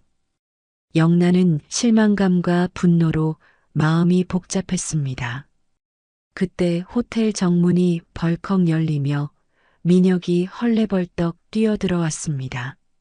아니, 이미 민혁은 여기에 있었는데 또 다른 민혁이 들어온 것처럼 보였습니다. 서연아, 괜찮아? 방금 들어온 민혁이 숨을 헐떡이며 서연에게 달려왔습니다. 모든 사람이 혼란스러워했습니다. 분명히 민혁은 이미 로비에 있었는데 왜 또 들어오는 것일까요? 민혁아, 너 벌써 여기 있었잖아. 영란이 당황하며 말했습니다. 그제야 상황이 명확해졌습니다. 처음부터 로비에 있던 사람은 민혁이 아니라 다른 사람이었습니다. 유라와 함께 있던 남자는 민혁과 닮은 다른 사람이었던 것입니다. 진짜 민혁이 로비 상황을 보자마자 유라를 향해 소리쳤습니다. 유라, 너 또야? 왜 이렇게까지 구는 거야? 유라는 민혁을 보자 잠시 당황했지만 곧 웃으며 말했습니다. 민혁아, 왔구나. 잘 됐어. 내가 직접 봐야겠어. 이 여자의 정체를. 정체? 무슨 소리야? 민혁이 화를 내며 물었습니다. 내 여자친구가 누군지 몰라서 그래. 사기꾼이야, 사기꾼. 민혁은 서연의 빨간 뺨을 보고 더욱 화가 났습니다. 너 서연이한테 손댔어? 손댔다니, 그냥 정신 차리라고 한 대 때린 거지. 미쳤어? 내가 무슨 권리로. 그러자 유라는 갑자기 폭탄 발언을 했습니다. 왜냐고? 내 엄마 때문이야. 내 엄마가 서연을 반대해달라고 나한테 부탁했거든. 순간 로비 전체가 얼어붙었습니다. 서연은 고개를 번쩍 들어 영란을 바라봤습니다. 영란은 얼굴이 하얗게 질렸습니다. 무슨 소리냐? 영란이 떨리는 목소리로 물었습니다. 유라는 승리감에 찬 표정으로 계속 말했습니다. 며칠 전에 나한테 연락했잖아요, 어머니. 서연이를 민혁이 곁에서 떠나게 해달라. 대신 보상해주겠다고 하면서. 민혁의 표정이 일그러졌습니다. 엄마 설마 정말이야? 영란은 완전히 당황했습니다. 나는 그런 말 한 적이 없어. 없다고요? 유라가 휴대폰을 꺼냈습니다. 그럼 이 통화 기록은 뭐예요? 화면에는 분명히 영란의 번호로 된 통화 기록이 있었습니다. 이상하네요. 분명히 어머니 목소리였는데 유라가 의미심장하게 말했습니다. 영란의 다리가 풀려 의자에 털썩 주저앉았습니다. 나는 정말 그런 말 한 적이 없어. 믿어줘, 미녀가. 하지만 이미 로비의 시선은 영란을 향해 있었습니다. 사람들은 수군거리며 상황을 지켜보고 있었습니다. 민혁은 혼란스러운 표정으로 엄마와 유라를 번갈아 바라봤습니다. 엄마, 정말 그런 말 안 했어? 정말이야. 나는 유라한테 그런 부탁을 한 적이 없어. 서연은 눈물을 흘리며 영란을 바라봤습니다. 어머님, 정말 저를 그렇게 생각하셨어요? 아니야, 서연아. 나는 정말. 유라가 다시 끼어들었습니다. 어머니, 이제 와서 모르쇠 하시면 안 되죠. 분명히 말씀하셨잖아요. 나는 정말 안 했어. 영란이 억울하다는 듯이 소리쳤습니다. 하지만 유라의 증거들과 교묘한 말들 때문에 상황은 영란에게 불리하게 돌아가고 있었습니다. 호텔 직원들도 어떻게 해야 할지 몰라서 우왕좌왕하고 있었습니다. 로비 매니저는 영란의 눈치를 보며 상황을 정리하려고 했지만 쉽지 않았습니다. 사장님, 어떻게 하시겠습니까? 로비 매니저가 조심스럽게 물었습니다. 영란은 머리가 하얗게 변한 기분이었습니다. 자신이 하지도 않은 일로 오해를 받고 있는 상황이 억울했지만 어떻게 증명해야 할지 몰랐습니다. 민혁은 서연의 어깨에 손을 올리며 말했습니다. 서연아, 일단 집에 가자. 여기서는 제대로 이야기할 수 없을 것 같아. 하지만 민혁 씨 서연이 영란을 바라보며 말했습니다. 유라는 만족스러운 표정으로 상황을 지켜봤습니다. 자신의 계획이 성공한 것 같아 보였습니다. 그런데 바로 그때 예상치 못한 반전이 일어나게 됩니다. 로비의 혼란스러운 상황 속에서 모든 사람이 당황하고 있을 때 서연이 갑자기 떨리는 손으로 자신의 휴대폰을 꺼냈습니다. 저도 증거 있어요. 서연이 작지만 단호한 목소리로 말했습니다. 유라는 비웃으며 말했습니다. 증거? 또 무슨 변명거리를 만들어낸 거야? 아니에요. 서연이 휴대폰 화면을 모든 사람에게 보여주었습니다. 이것 좀 보세요. 화면에는 유라가 보낸 협박 메시지들이 가득했습니다. 날짜를 보니 몇 주 전부터 계속 온 것들이었습니다. 민혁이랑 다시 만나야 하니까 내가 사라져. 아니면 내가 널 박살내겠어. 너 같은 애가 민혁이 옆에 있으면 안 돼. 알아서 포기해. 마지막 경고야. 더 이상 민혁이한테 접근하지 마. 순식간에 로비의 분위기가 뒤집혔습니다. 사람들이 수군거리며 유라를 바라보기 시작했습니다. 유라의 얼굴이 하얗게 변했습니다. 그건 내가 조작한 거야. 조작이라고요? 서연이 더 많은 메시지를 보여주었습니다. 이것도 조작인가요? 메시지에는 더욱 구체적인 협박 내용들이 있었습니다. 내가 민혁이 돈 때문에 접근했다는 걸 폭로하겠어. 가짜 증거라도 만들어서 널 망쳐놓을 거야. 영란이 메시지들을 보며 놀랐습니다. 이런 메시지를 받았으면 왜 말하지 않았어요? 서연은 눈물을 닦으며 대답했습니다. 어머님께 더 속상한 이야기 들려드리고 싶지 않았어요. 민혁이 화를 내며 유라를 노려봤습니다. 유라, 너 정말 이런 짓을 했어? 아니야. 그건 진짜 조작이야. 유라가 당황하며 소리쳤습니다. 하지만 서연은 계속해서 증거를 보여주었습니다. 유라가 보낸 음성 메시지까지 재생했습니다.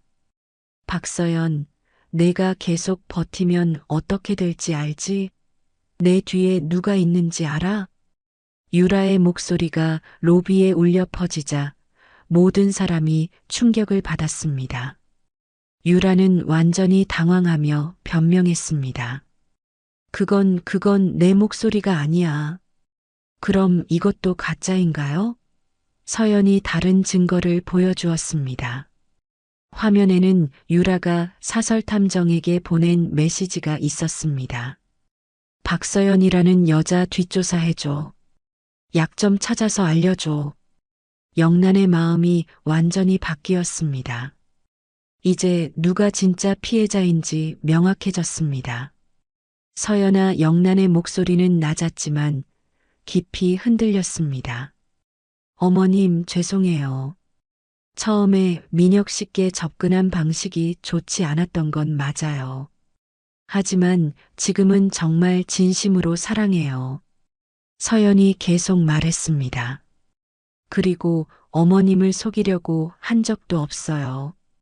제가 어려운 상황에 있다는 것도 숨기려던 게 아니라 실망시켜드리기 싫어서였어요. 영란은 서연의 진심 어린 눈빛을 보며 자신의 판단이 틀렸음을 깨달았습니다. 서연아, 내가 왜 말하지 않았니? 이런 협박을 받고 있으면서 어머님께서 저를 의심하고 계신다는 걸 알았거든요. 그런 상황에서 이런 이야기까지 하면 더 큰 오해를 받을까봐 무서웠어요. 영란의 가슴이 무너졌습니다. 이 아이는 마음이 이렇게 여린데 내가 뭘 본 거지? 민혁이 서연을 끌어안으며 말했습니다. 서연아, 미안해. 내가 이런 상황을 막지 못해서. 유라는 여전히 부인하려고 했습니다. 이건 모두 조작이야. 믿지 마. 하지만 서연은 마지막 증거를 보여주었습니다. 유라가 영란의 목소리를 흉내내어 가짜 전화를 했다는 녹음 파일이었습니다. 이건 유라 씨가 성대모사를 연습하는 모습을 몰래 녹음한 거예요. 어머님 목소리를 따라하면서 저를 모함할 계획을 세우고 있었어요. 녹음에서는 유라가 영란의 목소리를 흉내내며 서연이를 민혁이에게서 떼어놓아야 해라고 중얼거리는 소리가 들렸습니다. 이제 모든 진실이 드러났습니다. 유라가 모든 것을 조작하고 계획한 일이었던 것입니다. 영란은 깊은 후회와 미안함을 느꼈습니다. 순수한 마음을 가진 서연을 의심했던 자신이 부끄러웠습니다. 서연의 결정적인 증거들이 모두 공개되자 로비의 분위기가 완전히 바뀌었습니다. 유라를 바라보는 사람들의 시선이 차가워졌고 영란은 깊은 후회에 빠져 있었습니다. 유라는 마지막 발악을 하듯 소리쳤습니다. 이건 모두 조작이야. 나를 모함하려고 만든 가짜 증거들이라고. 하지만 이미 아무도 유라의 말을 믿지 않았습니다.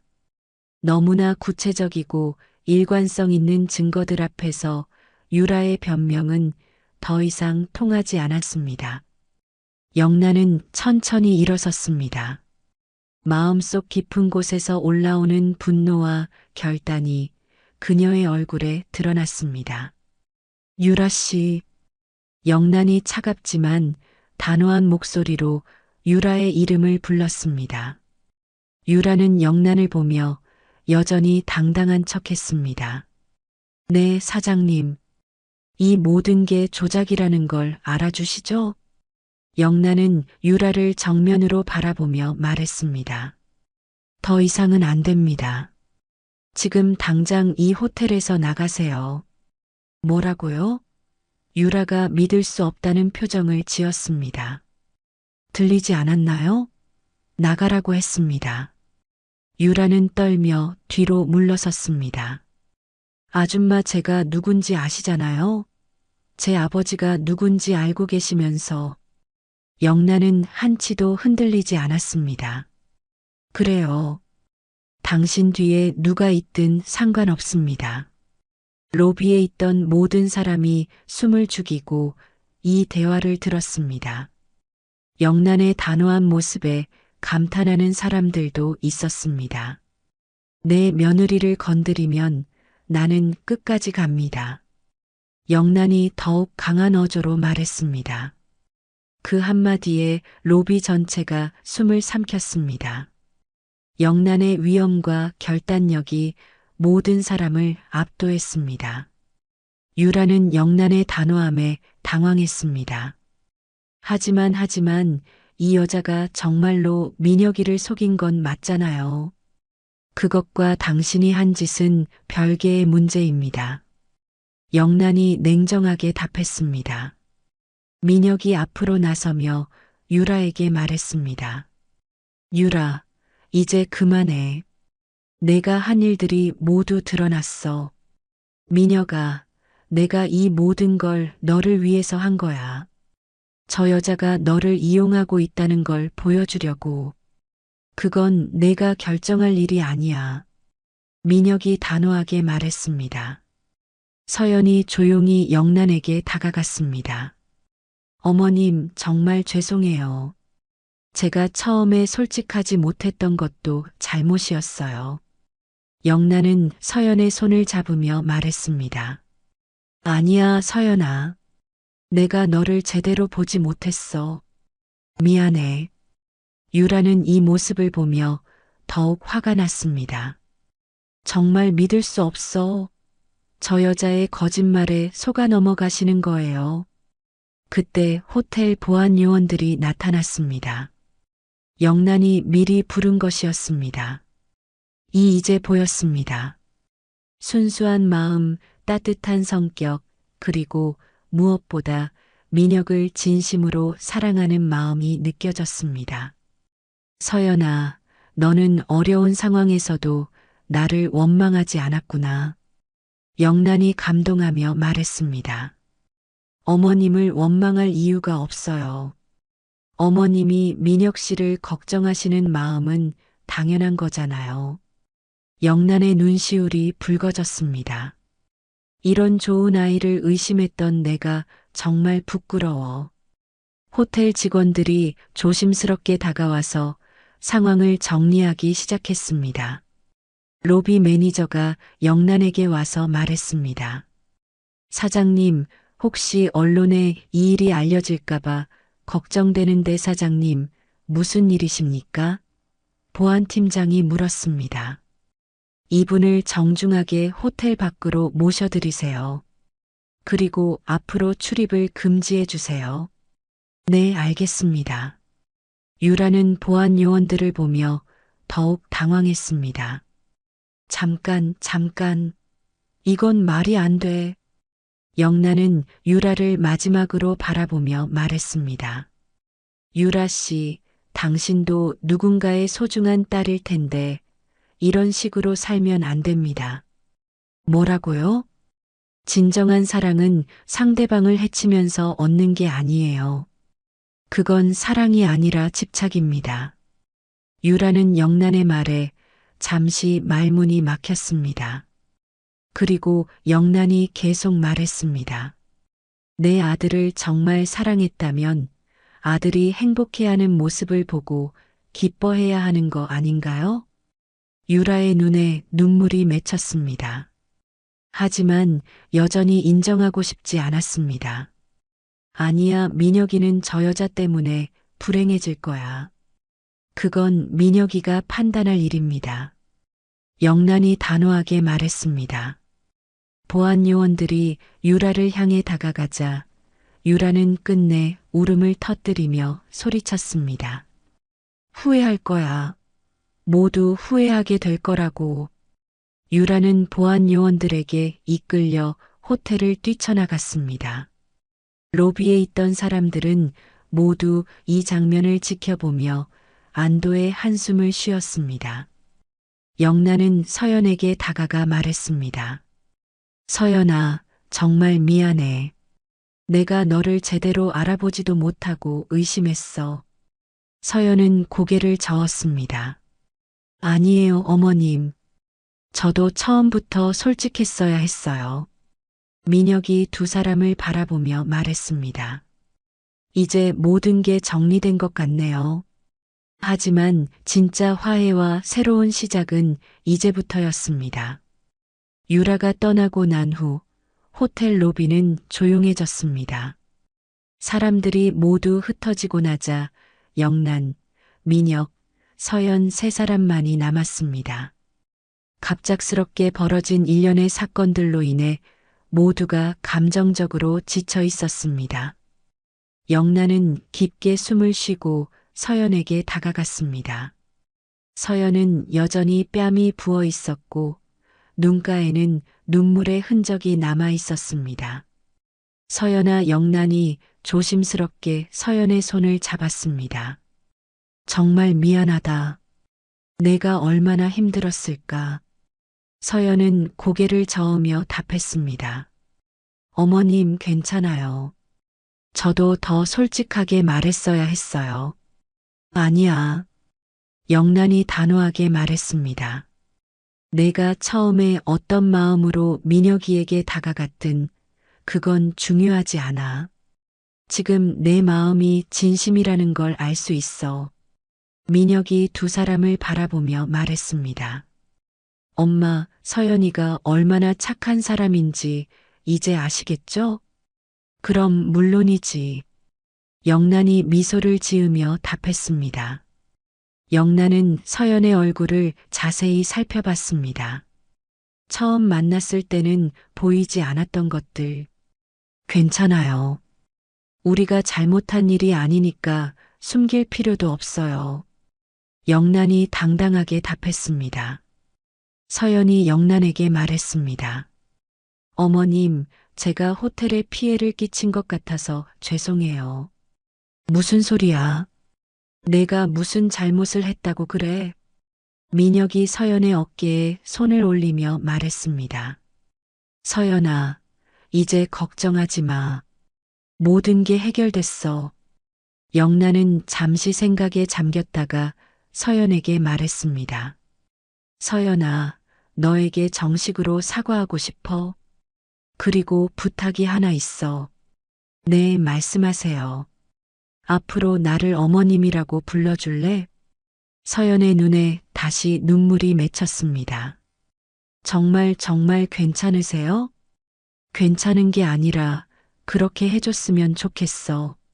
민혁이 기뻐하며 말했습니다. 엄마, 정말 고마워요. 영란이 두 사람을 껴안으며 말했습니다. 우리 이제부터 진짜 가족이야. 서연이 감격하며 말했습니다. 어머님, 정말 감사해요. 그때 호텔 레스토랑에서 일하는 직원이 다가왔습니다. 사장님, 혹시 저녁 식사 준비해 드릴까요? 영란이 민혁과 서연을 바라보며 말했습니다. 좋은 생각이네. 우리 셋이 함께 식사하자. 네, 좋아요. 서연이 밝게 대답했습니다.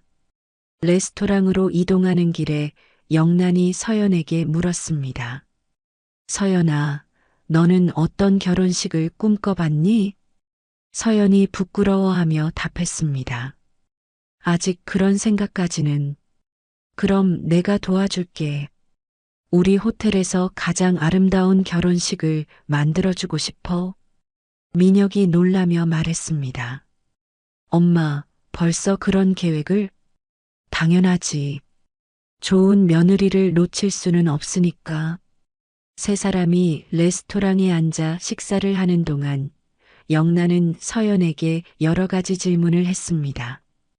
가족 이야기, 취미, 꿈 등 진정으로 서연을 알고 싶어하는 마음에서 나온 질문들이었습니다.